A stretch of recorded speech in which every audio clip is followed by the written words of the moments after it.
आखिरकार नरगिस ने फैसला कर ही लिया है कि वो खुद अब जाकर मिनाहिल से बात करेगी और उसको कहेगी कि उसे अपने लिए कुछ स्टेप लेना होगा। ऐसे उसकी ज़िंदगी बहुत कठिन, बहुत मुश्किल हो जाएगी। इस चीज़ की शायद समझ नहीं आ पा रही मिनाहिल को कि वो इन लोगों की खातिर अपनी ज़िंदगी को तबाह बर्बाद करने पर तुली हुई है।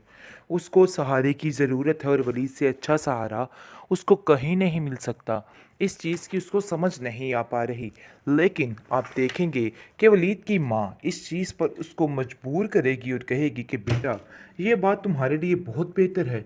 माजदा तुम्हें जीने नहीं देगी और तुम्हारी ज़िंदगी में कोई ना कोई रुकावटें लाती रहेगी, इसलिए तुम्हें कभी सुकून नहीं आएगा। तो बेहतर यही है कि अपने लिए कोई फ़ैसला करो और कोई राह चुनो। ये चीज़ें तुम्हारे लिए बहुत ज़रूरी हो चुकी हैं।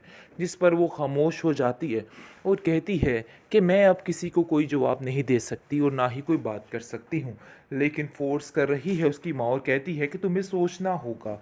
अगर तुमने मुझे माँ समझा है तो मेरी बात का यकीन करो और कभी भी तुम कुछ भी मसले में नहीं आओगी। इसलिए ये बेहतर यही है कि उन लोगों के चुंगल से बाहर निकल आओ और अपने आप की तरफ तवज्जो दो।